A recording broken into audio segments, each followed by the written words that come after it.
Ng araw sa atin mga winding. So meron tayong gagawin ngayon na for the box na naman mga winding. So ang problema nito mga winding ay walang power. So isasaksak natin para makita nyo. So ayan. So ayan, hindi siya bigay ng walang power talaga. Dapat may lalabas dyan na bush. So no power na naman to mga winding. So ayan ang ating alamin. So ako the box GMA. So bunutin lang natin. Ay mabunot tigas naman. Ito nga pare, bunutin nyo nga pare. Ayan.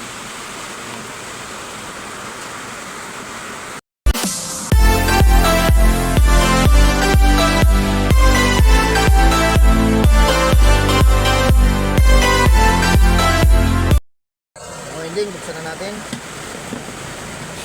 So ano bang naging problema niya?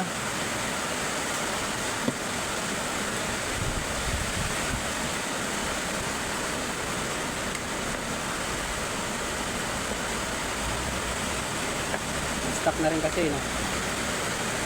Stuck na yata ito. Siguro hindi ginamit na ito. Kasi sira na.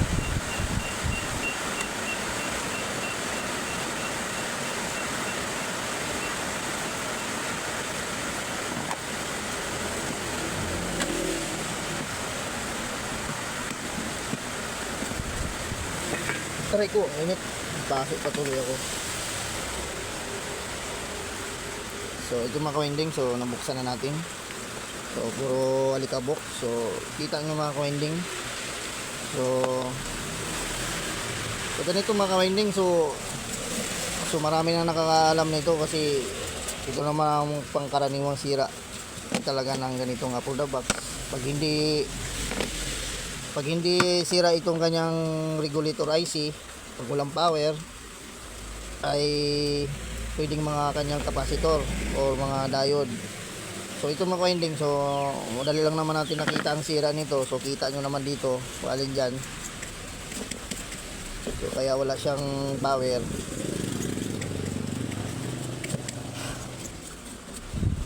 So kita nyo naman agad dyan mga winding. So kuha lang ako ng tester mga winding. Kung meron ba tayong makuha mga voltahe dyan.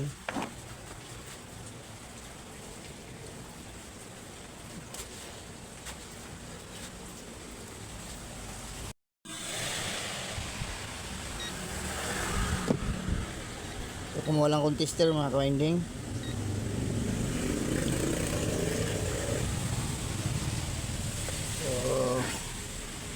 Kalasin muna natin itong mga winding. Saka dito. So yan. So ganun din naman, kakalasin din naman natin to. Trabaho pala. Trabaho yung pare. Kala ko simple lang.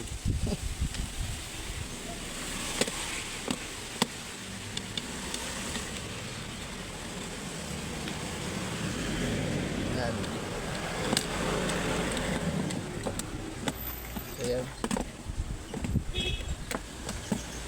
So yun mga winding. So tinanggal ko na sa kanyang housing.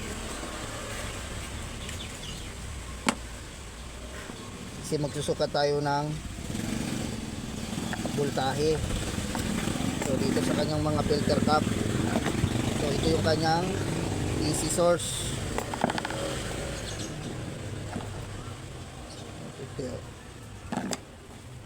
So ayan. Tapos tester. Ayan. Lapit natin konti. Ito pa.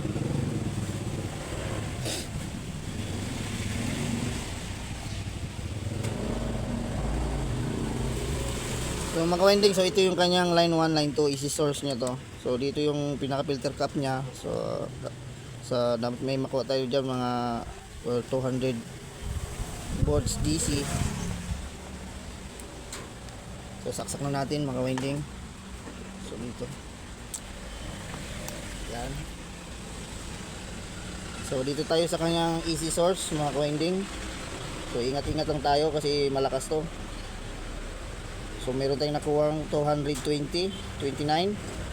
So ito yung filter cap niya na 400 volts. So DC tayo, DC. So yan, meron tayong nakuhang 303. Tapos dito tayo sa kanyang diode. So ito yung diode niya mga winding. So meron tayong 5 volts. So dito sa kanyang capacitor, kailangan may pumasok dito. So meron namang ano mga winding 5 volts. So hindi siya nagpa-power. So bakit ano kaya ang naging problema? So bunutin lang natin mga winding. So check natin ito mga winding oh, kasi ito may floated na ito. Kita nyo ba mga winding? So lumubo na. Ayan. Ito ang pangkaraniwang laging sira sa upper the box mga winding, laging floated yung kanyang capacitor. So ngayon mga winding, so tatanggalin lang natin yan. So kuha lang tayo ng pamalit yan.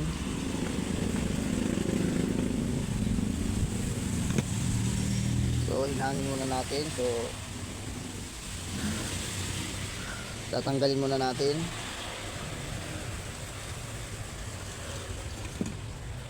So, check muna natin mga winding kung meron ba itong laman, kung may tira pa ba, kasi 9 volts, medyo mababa na. Hinangin na natin to.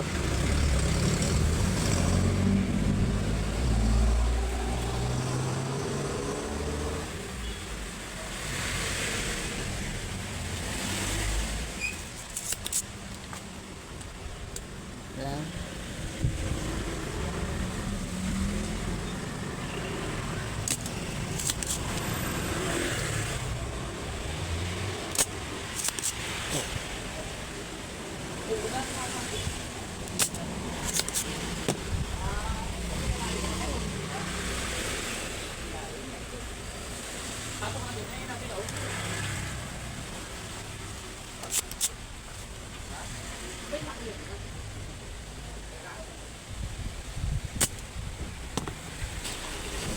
So yan, tanggalin natin mga winding.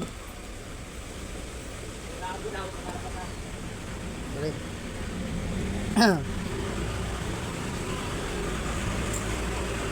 Ay, matanggal. Tigas. Oh, tigas.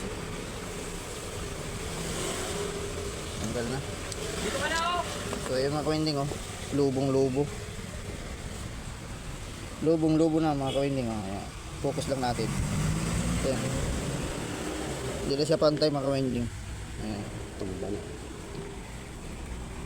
So palitan lang natin mga winding, kuha lang ako ng ano, bago. So mga winding, kumuha na ako ng bagong second hand. Bagong second hand lang, so DIY na ano kasi maiksi siya, kailangan natin ng mahaba. So nakakuha rin naman ako 1000 UF, 16 volts din. So ito yung dati niya, mas maliit. So ito pinalitan ko ng mas mataba. So same lang naman yan. So yan, nilagyan ko lang ng ano, stranded wire. So para-paraan na lang tayo mga kawinding. So salpak lang natin dito.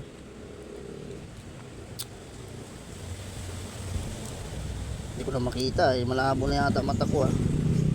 So yan.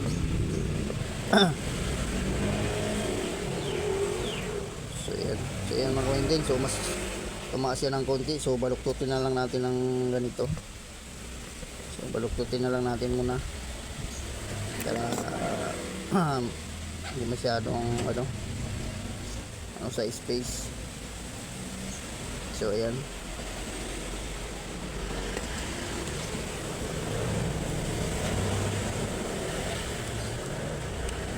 So ayan, winding.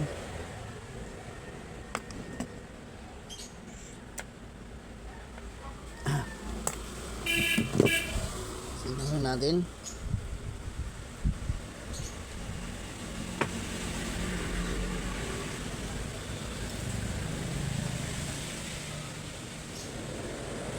Ayan.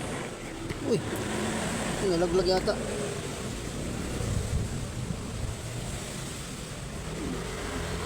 Pakita natin ng ano. Diyan ba? Wala, ito pare. Yung ano niya. Ito. Tumago yata. Ayan.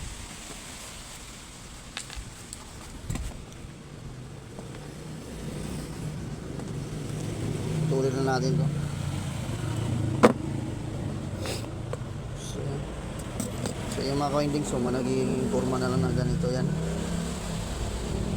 So yun.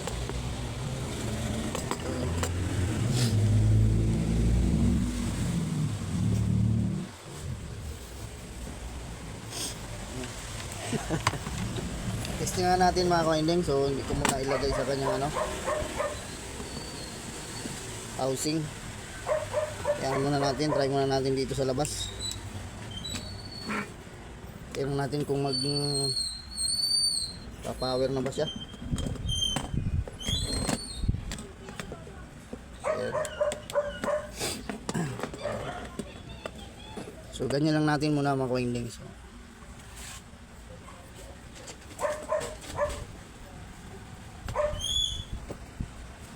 Lagyan lang natin ng basahan yung kanyang ano, body para iwas tayo ano. So yun mga winding, so sasakin natin. Tingnan natin kung mag power na ba siya. Ayan. So yun mga winding, mag power na rin siya. So yung naging problema lang talaga niya mga winding, yung kanyang ano, so yan na yung channel niya, yung channel 1 na yan. Lipat nga natin. Ayun, function na. Ayun, tigas. So ayun, meron, pindutin lang na maigi. Yan, balik natin sa 1 kasi yung 1 nito, yun yung channel 7. So yun, so okay na to mga winding. So ito lang ang ano, so basic lang yung kanyang naging sira, floated lang yung kanyang capacitor.